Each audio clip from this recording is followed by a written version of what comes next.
को ज़्यादातर सलाद के रूप में ही खाते हैं और सेहत के लिए ये बहुत ही फ़ायदेमंद होता है। गर्मियों के मौसम में खीरा को सेवन ज़रूर करना चाहिए, जिसमें पानी की भी बहुत प्रचुर मात्रा होती है, जो हेल्थ के लिए काफ़ी फ़ायदेमंद होते हैं।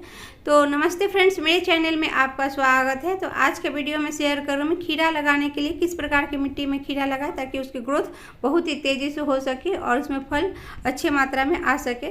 तो सबसे पहले जो फूलों वाले पौधे हो या सब्जियों वाले पौधे हो, किसी भी प्रकार का पौधे हो, तो उसको लगाने के लिए अगर अच्छी और रिच मिट्टी तैयारी करते हैं जिसमें कि खाद अच्छी मात्रा में हो और हर तरह के पोषक तत्व हो, तो पौधे जब लगाते हैं तो उसका ग्रोथ तेज़ी से होता है। अगर मिट्टी की क्वालिटी अच्छी नहीं है तो उसमें आप थोड़ा बहुत बालू की रेत मिला सकते हैं या तो कोकोपीट मिला के मिट्टी को हल्की और भुरभुरी मिट्टी बनाएंगे, एकदम से सॉफ्ट मिट्टी बनाएंगे ताकि जो जड़ें होगी वो बहुत आसानी से नीचे की तरफ फैल सके। और एकदम से अगर हार्ड मिट्टी रहती है तो जड़ें नहीं फैलती है तो पौधा आगे नहीं बढ़ पाएगा। तो यहाँ मैंने किचन गार्डन में ढेर सारे सब्जियों लगा के रखे हैं।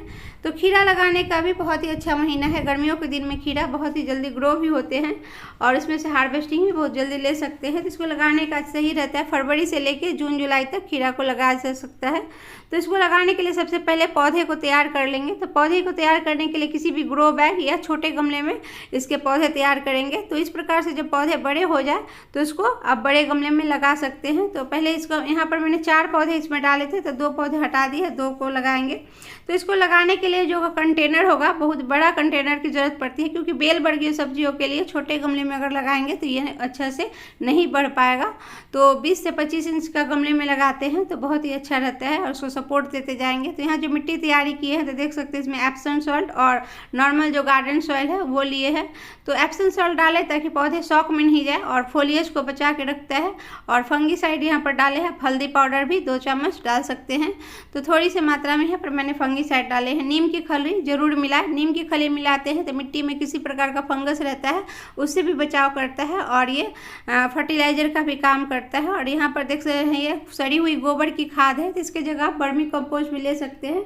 तो 40% इसमें जो खाद है उसको मिलाएंगे और 60% मिट्टी रहेगा। तो इसका रेशियो अगर सही से मिलाते हैं तब जाकर पौधे में अच्छे से ग्रोथ होगा। और मिट्टी को चेक कर ले, एकदम से हार्ड मिट्टी नहीं हो, सॉफ्ट और भुरभुरी पोरस मिट्टी में पौधे लगाएंगे। तो सबसे पहले गमले लेंगे। तो यहाँ पर मैंने पेंट के बाल्टी लिए हैं, तो उसमें ड्रेनेज होल चेक कर ले ताकि पानी उसमें जम नहीं पाए। पानी जम जाएंगे तो पौधे के जो जड़ होते हैं वो सड़ने लगते हैं, पौधा बढ़ता नहीं है। तो इसको नीचे देख रहे हैं ईंट का टुकड़ा डाले हैं, इसके कपड़े भी बिछा सकते हैं। और उसके बाद जो सूखे पत्ते हो, हरे पत्ते हो, तो उसका भी लेयर लगा सकते हैं। या तो किचन से जो फलों और सब्जियों के छिलके निकलते हैं तो उसको 3-4 दिन इकट्ठा करके उससे भी ये गमले नीचे की तरफ भरते जाएंगे। तो उससे एक तो ये गमले का वेट हल्का होगा और मिट्टी की जो रिक्वायरमेंट होती है वो कम होगी, ज़्यादा मिट्टी नहीं लगेगी। तो यहाँ पर देख रहे हैं मैंने जब तुलसी जो सूख गए थे तो उन सब के जो मंजरी होते हैं वो कुछ उसको काट के इकट्ठा करके रखे हैं। तो मेरे गार्डन में ढेर सारा तुलसी का पौधा है, तो उसी के मंजरी को काट के यहाँ पर सुखा के रखे हैं। तो उसको नीचे दबा देंगे, तो अच्छी तरह से दबा देंगे। तो इसकी जगह आप किसी प्रकार के सूखे पत्ते ले सकते हैं। और यहाँ पर देख रहे हैं आम का जो गुठली है, तो जैसे कि अभी आम का सीजन है तो आम के छिलके गुठली जो निकलते हैं तो वो सब यूज कर सकते हैं, या दूसरे कोई फलों वाले छिलके हैं, सब्जियों के छिलके हैं, तो सबको इकट्ठा कर ले। तो 50% इन सबसे मैंने गमला भर दिए हैं और ऊपर से 40% जो होगा तो वो जो मिट्टी अच्छे से तैयारी की है तो उसको डालेंगे। तो इसको नीचे अच्छी तरह से दबा के डाल देंगे। तो ये एक तो ये यूज हो जाएगा और ये नीचे सर के खाद बन जाएगा।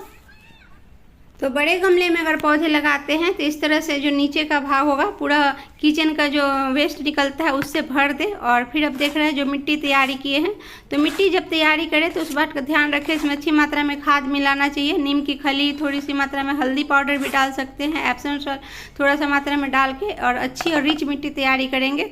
और ये मिट्टी देख रहे हैं पूरा हल्का है। और जो पौधे तैयार किए थे तो उसको निकाल लेंगे और निकाल कर ये पौधे को लगा देंगे। तो इस प्रकार पौधे अगर लगाते हैं तो तेज़ धूप गर्मी भी जैसे हो रही है तो इससे भी पौधे ख़राब नहीं होंगे, क्योंकि पौधे पूरा तैयार है। और ये इसमें नीचे गड्ढा करके पौधे को लगा देंगे और नीचे जो किचन का जो कचरा डाले हैं तो वो धीरे धीरे सर के वो खाद बन जाएगा। तो ऊपर से ये पौधे लगा देंगे। तो मैंने शाम के समय में पौधे लगाए हैं, पर इस प्रकार से अगर पौधे तैयार करते हैं तो किसी भी समय लगा सकते हैं।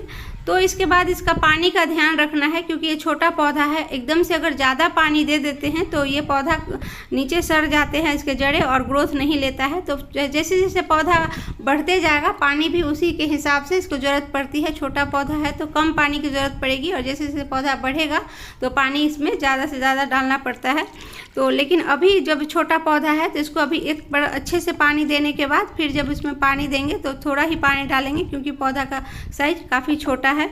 तो बहुत ज़्यादा पानी दे देंगे तो ग्रोथ नहीं होगा। तो पानी का बैलेंस बना कर रखेंगे तो ये पौधा बहुत ही तेज़ी से ग्रोथ होगा। और यहाँ पर मैंने एक लकड़ी का सपोर्ट दिए हैं, तो जैसे जैसे पौधा बढ़ेगा इसको लकड़ी हो या रस्सी हो ऊपर की तरफ सपोर्ट देते जाएंगे तो ये फैलते जाएगा। तो इस प्रकार से गर्मियों के कोई भी सब्जी पौधे लगा सकते हैं, जिसमें कि तोरई, टिंडे, लौकी, खीरा, ककड़ी। तो इसी प्रकार से अगर लगाते हैं तो इसमें जो मिट्टी का ज़रूरत भी कम पड़ेगा और जो किचन वेस्ट है उसका भी यूज हो जाएगा। और जब इसमें खीरा आएंगे तो उसका भी वीडियो मैं शेयर करूंगी, अपडेट शेयर करूंगी। तो फ्रेंड्स, अगर वीडियो अगर काम का हो तो लाइक ज़रूर कीजिएगा और मेरे चैनल को सब्सक्राइब कर लीजिएगा बेल आइकन के साथ। Bye bye friends, happy gardening.